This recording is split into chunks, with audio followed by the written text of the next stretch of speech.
Hey guys, welcome back to my channel, and we are going to be talking about begging for a man back. Now, before you guys comment, before you guys judge on this topic, the title of this topic, look, everybody's not perfect. Everybody makes mistakes. People have abandonment issues. People are traumatized from certain breakups where they feel desperate.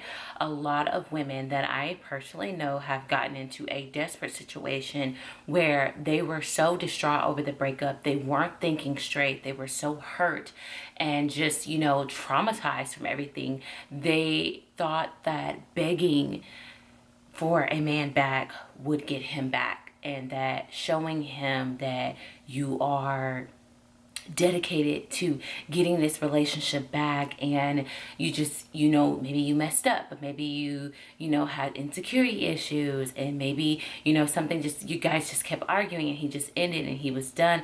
Or maybe this guy is leaving you for someone else, and you got to the point where you were so vulnerable, whether you were pregnant. I know people who were pregnant who tried this, and they tried to beg for this man back, and a lot of people will get turned off by this whole conversation because, of course, we should know better. We should know to never beg someone to be in our life. But you will be so surprised how many women and how many women go out their way and beg for a man back, stalk their new girlfriend, antagonize them, attack them, lie about pregnancy, lie about just whatever. And this, hopefully this can reach someone. Maybe it's not you, but maybe someone who's in this situation, that this video can help them out.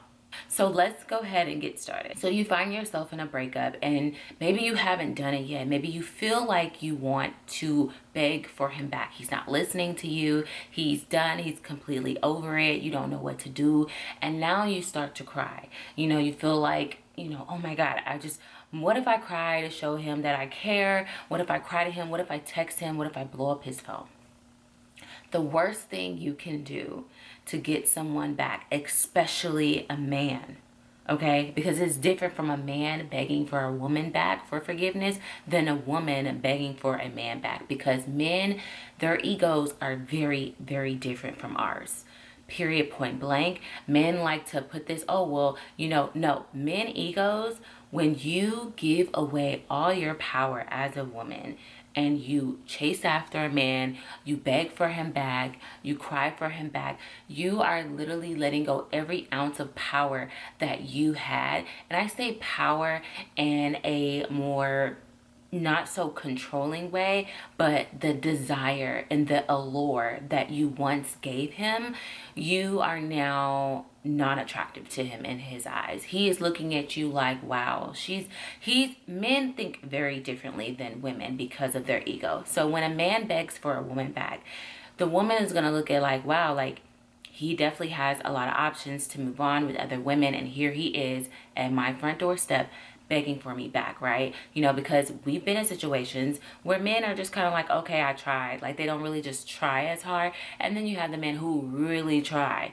and you like, okay, well, I'm comparing it to my past, and this other guy that messed up, he was just kind of like nonchalant about it, and now this guy is like going crazy over me. So, women look at it from that perspective. They look at it in a more like, oh wow, he's like pursuing me, he really wants me back.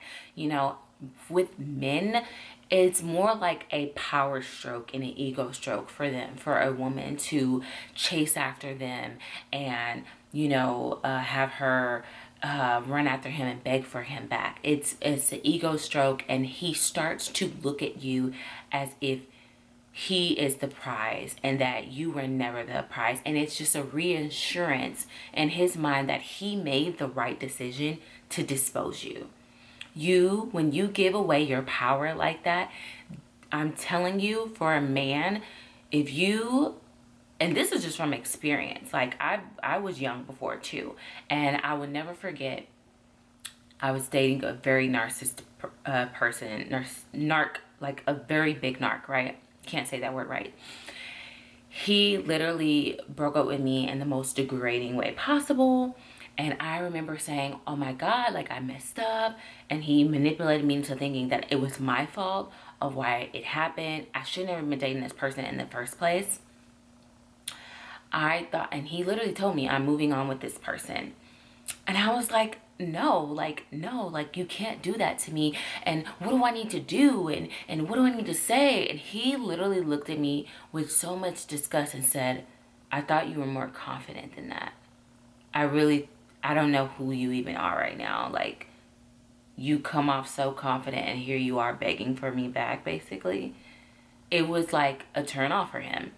And it made him motivated to move on from me and not even think about me. It was more so when he did come to check on me, it was more so, how are you? And at that moment, I picked up my dignity off the floor, what I had left of it, you know, and I moved on, and I didn't entertain him. I didn't text him. I didn't play into anything. Years later, he tried to stalk me down on social media, and I blocked him from there because I took my dignity back, and I could never. I already embarrassed myself to the lowest of low. The least I can do for myself is move on and completely remove you out of my life and never have any contact with you again. You know, many women have made this mistake, and I'm telling you now, sis, if you ever have a man break up with you, leave you, the most craziest thing that you can do, the worst thing that you can do is beg for him back. Men operate very differently. When they get angry, let them be angry. Give them their space. You have to put all that energy back into yourself. You have to reevaluate yourself. Even if it was your fault of something that you did, reevaluate yourself. Don't try to fix the problem. That is up to him. You cannot control what somebody else do. You can't bully somebody into being with you. You can't beg somebody to be with you. You can't try to force a baby for somebody to be with you. You can't, you know, try to lie your way and manipulate your way into someone trying to be with you, because at the end of the day, if they don't want to be with you, that is what they are going to, that's how they're going to feel. Nothing's going to change that. Nothing that you say is going to change that. You have to accept the reality of that and understand that this is all happening for a reason. Somebody out there is better for you. You just have to believe that something out there is better for you. But if there is a lesson where you messed up in that situation, learn from that, because you have to go through this growing pain to learn whatever teachings that person has taught you, whatever flaws that that person, you know, that have been brought out. Because we do have to take accountability. I can't sit here and make this video and say you didn't do anything wrong, because women make mistakes all the time. But there are men out there who manipulate the situation as well and make it seem like it was your fault. So if you know deep down inside that you didn't do anything wrong, but you're devastated over the breakup, stand in that. Believe that you did not do anything wrong. Assess the situation and see if you are being manipulated, and think clearly. Because panic mode is the worst thing you can do after a breakup. Trust me, I know from experience. Embarrassingly enough, I have been in all situations where I panicked and, you know, basically begged for this person back in a way. It wasn't like, oh, please, please, please. But it was like a, just give it one more chance and da-da-da-da. And trying to force a man to be with you when he's constantly telling you, I'm not ready for a commitment. That is a sign of him rejecting you, and you convincing him that, no, it's going to work, is you begging for him back. Or you settling for something that is not, that is done. It's expired. There was a lesson to be learned in that situation. Like when that one guy broke up with me, I learned my self-worth. I learned that, you know, this guy was not only a colorist, and he was a sexist, and he was egotistical and slightly a sociopath. Like, I didn't know all these things until I was able to, like, get away from him. Thank God I was able to get away from him, because he was mentally abusive. Did not know that. And it was like when I cried and tried to beg back, I literally saw, I've only done this probably twice in my life when I was younger. Any relationship I had or situationship that I had where I did that, I'm a spiritual type of person, so I can read your spirit really well. I just have a really good gift of that, right? God gave me this gift. I would literally see the men, different men, gloat, their eyes lit up, their ego, their spirit, that spirit just rose like that, like, yeah, look at her. Pathetic. Look at her. That is the look that I was given every time. And that made me go, okay, I'm leaving. I always sucked it up. I was just like, I gotta go. I gotta get out of here. I messed up. I don't know what I'm doing. I freaked out. And if you did freak out and you did end up doing that, it's okay. Just don't contact him again. Don't text him again. Don't check in on him. Stop stalking him on social media. You need to put all that energy back into yourself, honey, because there is something so broken inside of you to make you feel like you need to beg for somebody back into your life.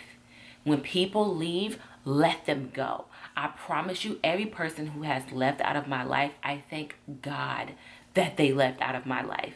Because deep down inside, I knew that person was not good for me. It's like that tiny, tiny reasoning voice that tell you, you can do better, girl. And you're like, no, it's okay because he does this and this, and you're trying to like compromise it in your head.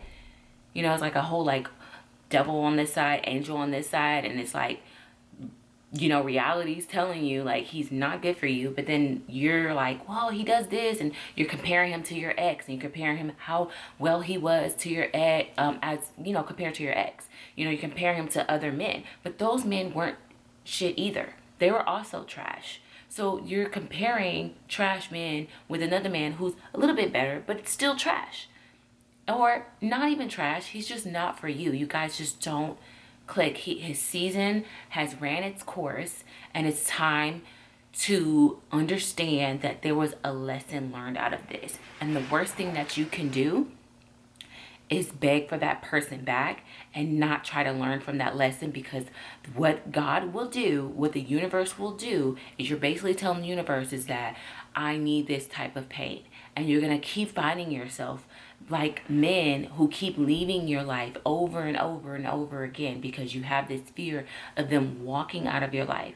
But I learned the beauty of letting go, because any situation where I let it go and I literally let God, it works itself out and I get a sense of peace. I get a sense of peace. You know, who's to say that he just is mad and just need time to cool off? That also needs to be discussed, because you do not need to be with somebody who's going to constantly do that to you, you know. Never beg for somebody back. I'm just going to keep saying that. That is the worst thing a woman can do. That is the worst thing that you can do. And if you did it, you can take your power back by never contacting them again. And let them give that same energy back of like that cat and mouse. Because what I've also learned is that everything in this world vibrates off of energy. Like attracts like. And the more that you want something, the further it is away from you. Because you're basically telling the universe that I don't have this. And I don't have it in my possession. So guess what? You're not going to have it. Sometime God is saying, I'm removing this person to protect you. Because I have somebody who's better for you, and that person has somebody that is for them. But you don't want to think that way, right? You want what you invested in, what you put time in, and what you loved and you dedicated yourself to. You don't want to lose that, right? It's scary. It's scary, right? But begging, and the more that you want it and the more you try to convince this person to love you, that's going to push them away energetically as well. They will fall out of love with you more and more the more desperate you are for them to love you back. I'm going to use an example. There was a situation where I was with an ex. We broke up because of, you know, a situation.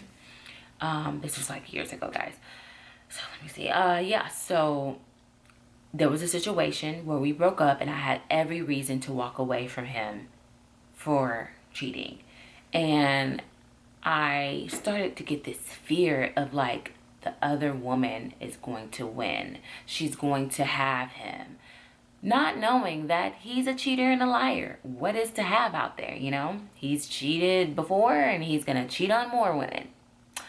But in my mind, I was like, no, I don't want to lose him, because I was dealing with abandonment issues back then, you know? And I remember when I broke up with him, he was still around, still trying to be in my life, still trying to communicate with me, and I let him back in. Then the roles reversed.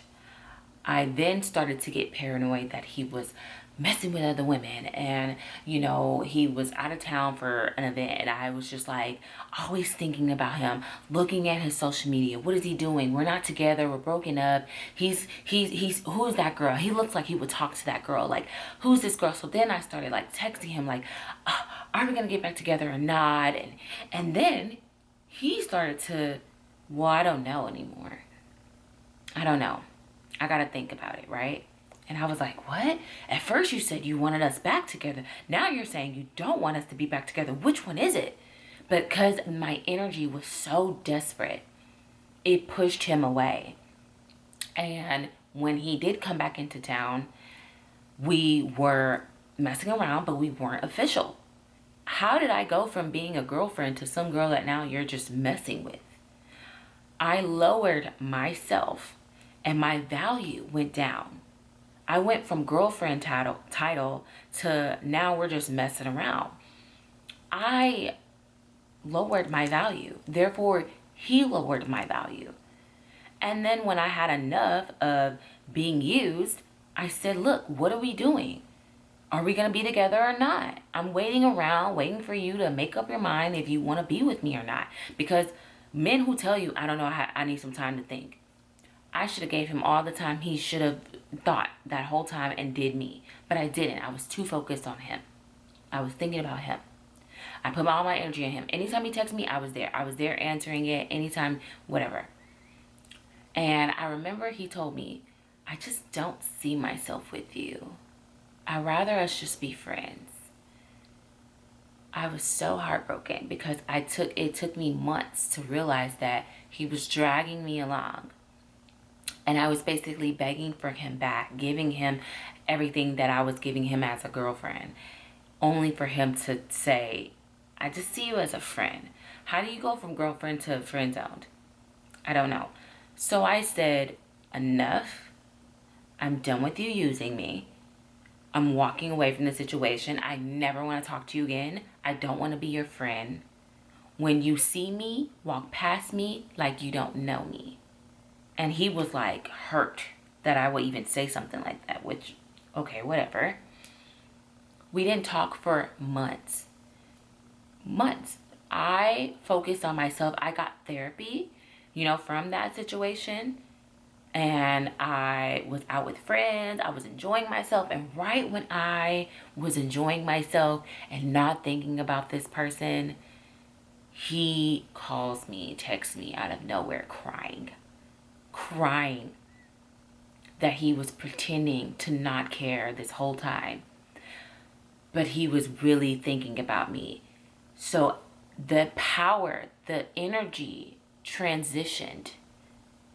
My energy was so like this. It was like cat and mouse, right? Then I said, you know what? I'm gonna go this way. And then he looks behind and go, wait, where are you going? I don't have her in my control anymore. She really is gone. He realized that I was gone. And he regretted it and called me crying, begging to be back in my life. How weird is that? See how the tables turn? Sometimes the tables won't turn like that. There's been situations where I'm like, okay, bye. And the other person's like, bye. And they're happy with their life and I'm happy with mine. At first I didn't get it and I was angry about it. But now I'm like, thank you for that. I found somebody so much better that I didn't think that was going to exist out there. But once I started believing that I deserve better, I got better. But I got better by healing. And I'm going to always preach that. We all need healing. I don't care who you are. We all need some sort of healing. And I say this to say, if that person does return in your life begging for you back, you have to ask yourself, is that something that you really want? At one point, you may have wanted that. But you need to take that time to assess the situation and say, was this a healthy relationship? Was I thriving in this relationship? Was this something that I would want my kids to see, and parents, and showing my kids that this is what love looks like? Were we arguing all the time? Were we really happy all the time? Because sometimes we focus on the good parts of the relationship and then forget about all the things that broke us apart. And then we beg for that person back and beg for something back that we actually needed to let go. So I say this to say again, do not beg for a man back. If you did do it, it is okay. Forgive yourself is the number one thing you can do. And then the second thing to do is pick your dignity up off the floor, because it's laying there and it's hurting. And then go get some counseling, because anybody, including myself in the past, needed to get that counseling to let go and not say, you know what, if you don't want to be a part of this dynasty right here, you can go. You can leave. I'm not going to beg anybody to be in this life right here. I got things going for myself. That's why it's so important to focus, not only focus on yourself. People's like, focus on yourself. And you're like, okay, what does that mean? Do things that you're passionate about. Live in your passion. That's what makes you so beautiful as a human being in general. Because when you're living in your passion and you're doing it, no matter if it makes you money or not, you bring a substance. You bring a certain type of energy that people want to be around. That is what makes you attractive, not only on the outside, not only your femininity and your feminine ways and how you smell and how you look and how you take care of yourself, but it's also important to live in your passion and be passionate about something and be happy doing it, and do it all the time, and focus things that you like that you never thought you would like. Try things that are new, and during this process, focus that energy back on yourself, because all that energy you're pouring into that person is going to run them off. So hopefully this video has helped you. Hopefully it doesn't, get people to judge too hard, because I am talking about the ones that are going to be honest. And even if you didn't physically beg for this person back, but you sought revenge on this person, keying their car, throwing things at them, threatening them, things of that sort, that's in a way begging for somebody back, because you're begging for that attention and you're showing them how hurt you are and how much they hurt you and how much you care about them and you want revenge. So like I said, hopefully this video has helped. Go ahead and comment below if you have any experiences from yourself, and has begging ever, how did that work out for you? If you know someone that is constantly begging for their relationship back, begging for the attention for their man, begging for the man to give them the needs that they're asking for over and over and over again. Alright guys, so thank you so much for watching this video again, and if you haven't already, like and subscribe for more content. Your girl's trying to upload more. I try to upload on Wednesdays and Fridays, and then I also try to go live on Sundays. If you haven't already, follow me on Instagram. You can shoot me a message on there at Brittany the Shay. Also, I do my bookings through Fundo, so if you just want me to hear out your situation, and you have a situationship, or you just want advice on a current relationship, or advice on getting into a relationship, you can go ahead and book an appointment with me through Fundo, and you can see what the scheduled times are. And I also have a P.O. box, so if you want to send me something, my P.O. box is down below as well. Thank you guys for watching, and love you so much. You'll have a blessed and lovely day. Bye.